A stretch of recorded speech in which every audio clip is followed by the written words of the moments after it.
प्यारे विद्यार्थियों, कक्षा 12 रसायन विज्ञान के अध्याय 1 ठोस अवस्था में मैं नीरज शर्मा धनुका आदर्श विद्या मंदिर की ओर से आपका हार्दिक स्वागत करता हूं। आज हम संकुलन क्षमता के बारे में आपको बताएंगे। बेहद ध्यानपूर्वक आप देखिएगा। किसी भी क्रिस्टल जालक के अंदर एक इकाई कोशिका के अंदर कणों के द्वारा घेरा गया जो आयतन है उसके बारे में हम आपको जानकारी देंगे।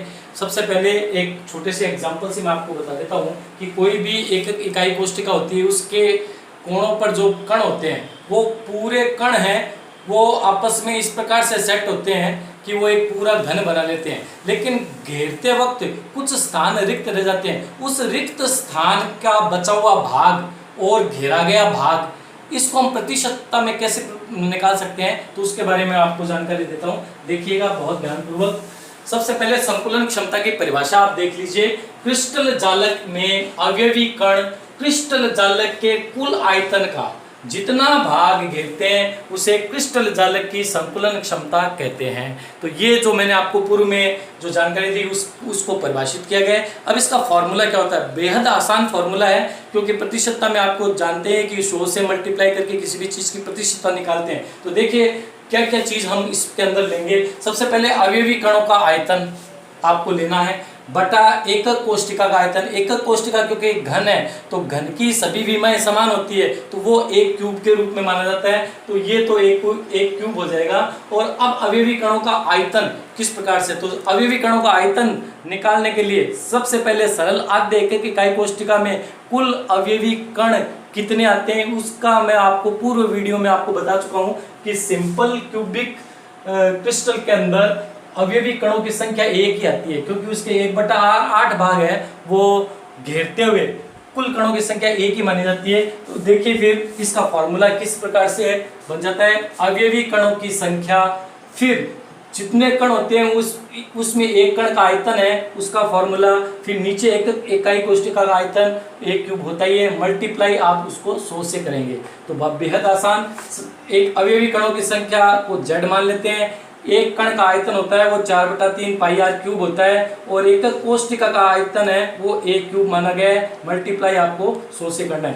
पहले आप इसको कैलकुलेट करने से पूर्व इस एकक इकाई कोशिका की तरफ देखेंगे। एक सरल घनी एकक इकाई कोशिका में सभी विमाएं समान होती है, तो अगर कोई भी कण इसके कोणों पे रखा जाएगा तो उसका 3D में स्ट्रक्चर कुछ इस प्रकार से आएगा। तो क्योंकि सभी कण आपस में इस प्रकार से सटे हुए रहते हैं तो उनके कणों को कुछ इस प्रकार से अगर ये दो कण मैं यहाँ पे ले लूँ तो उसकी जो त्रिज्या होती है दूसरे वाले कण की त्रिज्या से अटैच्ड होती है। तो यहाँ पर अगर ये विमा ए मान लीजिए, ये कण है, यहाँ पर ये कण है, अगर ये कण एकदम सटे हुए हैं आपस में सटे हुए हैं तो इनकी आधी आधी त्रिज्या है, ज्वाइंट होकर वो ए के इक्विवेलेंट बन जाएगी। तो ए का मान यहाँ पर क्या हो जाएगा, ए = 2r, ए = 2r। अब ये मान है वो हम इस फॉर्मूले में रखते हैं। देखिए आपको कैलकुलेट करके बताता हूँ कि इसको कैलकुलेट कैसे करते हैं। ये ऑलरेडी कैलकुलेटेड था, अपन इसको दोबारा करते हैं आपको समझाने के लिए।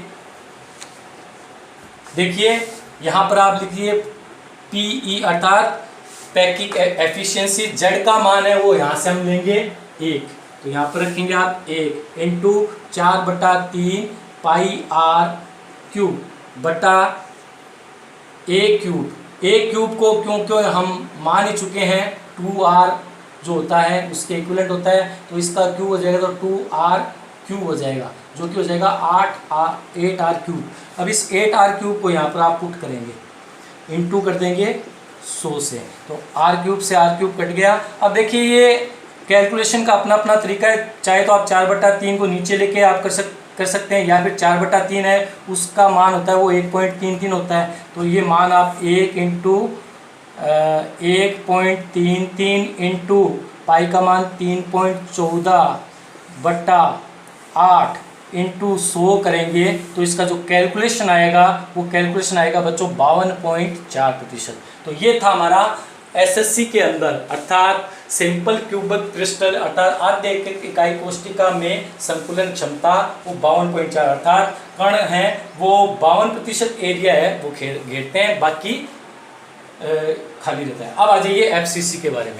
एफसीसी का मतलब होता है फेस सेंटर्ड क्यूब। अब देखिए इसको हम पूर्व वीडियो में भी मैं आपको बहुत अच्छे से बता चुका हूँ कि फेस सेंटर्ड क्या होता है।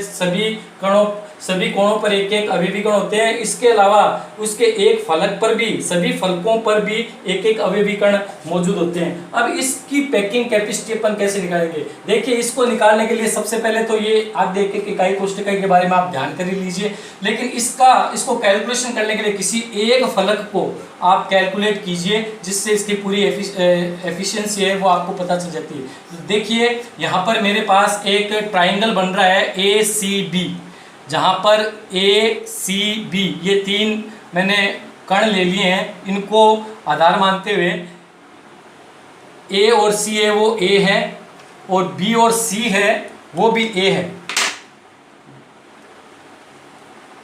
A और C ये A है, B और C है ये भी A है। अब देखिए इसको अगर पाइथागोरस प्रमेय से सॉल्व करें, क्योंकि ये समकोण त्रिभुज बन गया है, समकोण त्रिभुज बन गया है, तो इसका इक्वेशन क्या हो जाएगा? AB square is equal to BC, ये रहा लंब और ये हो गया आधार, BC square plus AC square.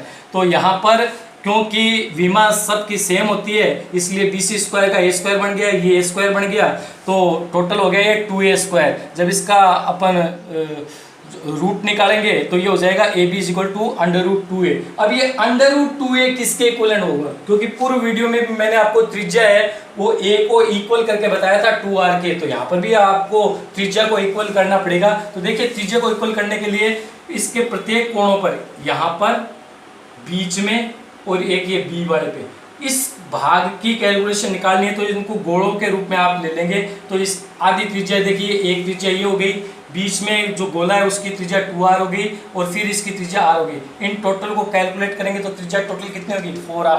तो अपना मान क्या हो गया? √2A is equal to 4R। अब इसके A का जो वैल्यू हमारे पास आ जाएगा A, मैं आपको ये कैलकुलेट करके बताता हूँ कैसे किया जाता है, देखिएगा ध्यानपूर्वक। देखिए A इज इक्वल टू हो गया 4R √2। अब देखिए यहाँ पर हमें A की वैल्यू प्राप्त हो गई। अब आपको वापस फॉर्मूला ये लेके आना है, तो इसको आप लिख सकते हैं पैकिंग एफिशिएंसी Z इंटू जो मान है 4/3 πr³ बटा A³। Z का मान हम FCC में कितना लेंगे? 4 लेंगे, तो 4 इंटू 4/3 πr³ बटा, अब यहाँ पर आपको A का वैल्यू लेके आना है। तो A का वैल्यू देखिए, इसको थोड़ा सा सॉल्व कर लेते हैं अपन।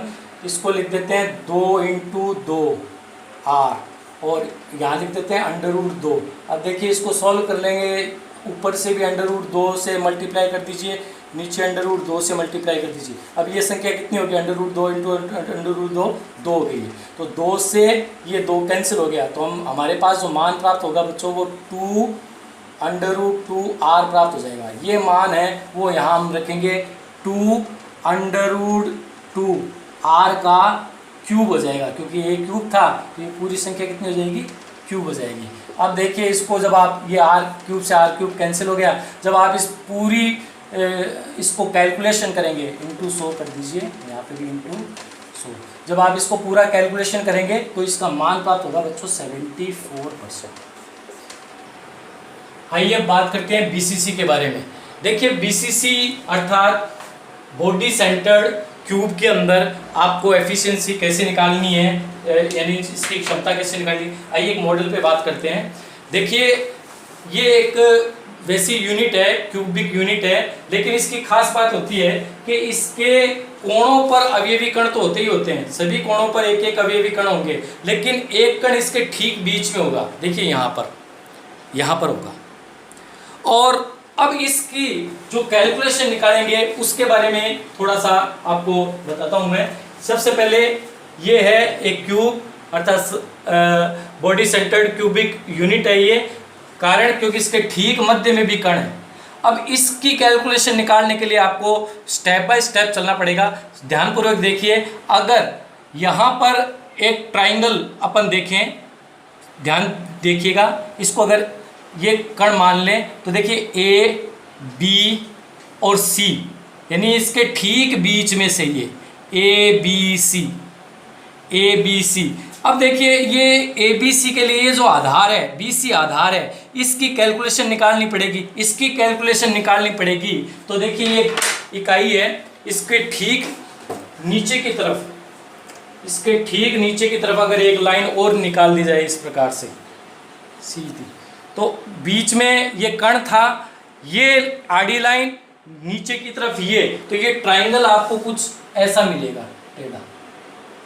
फिर से देखिए ये नीचे वाली BC है, ये लाइन सीधी ये वाली है, और AB है ये ठीक इसके ठीक मध्य वाली है, जिसको मैंने इस डंडी से आपको दिखाने का प्रयास किया है। इसको अगर इसको ठीक बीच में सेट कर दें तो ये AB बन जाता है। देखिए फिर से ये AB है और ये नीचे वाला ये BC है।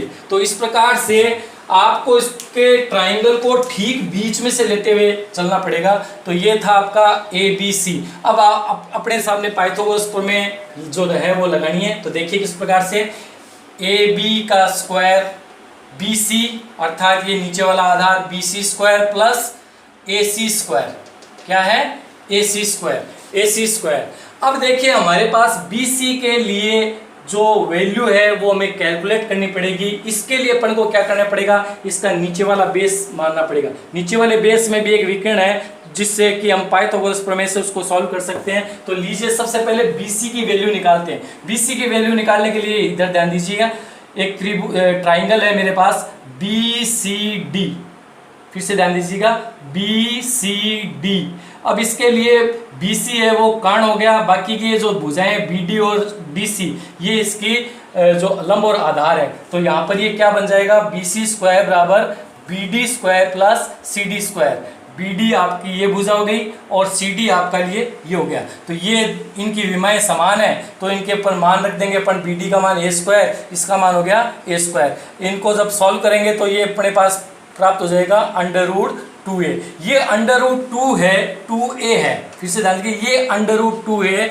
ये नीचे का जो बेस लाइन थी उसका मान, जो कर्ण था उसका मान आ गया अपने पास √2a। अब ये बीच वाला जो ट्राइंगल है, बीच वाला अभी जो मैंने आपको इस मॉडल से बताया था, बीच वाले ट्राइंगल के लिए बेस का मान √2a हमें इस ट्राइंगल से प्राप्त हो गया। अब इस BC का मान 2a वो हमें समीकरण इसमें रखना है, पहले वाले में। ये समीकरण A मान लीजिए आप, इसके अंदर √2a का स्क्वायर हो गया प्लस A स्क्वायर। जब इसको आप जोड़ेंगे तो ये प्राप्त हो जाएगा हमें, हमारे पास 3√a।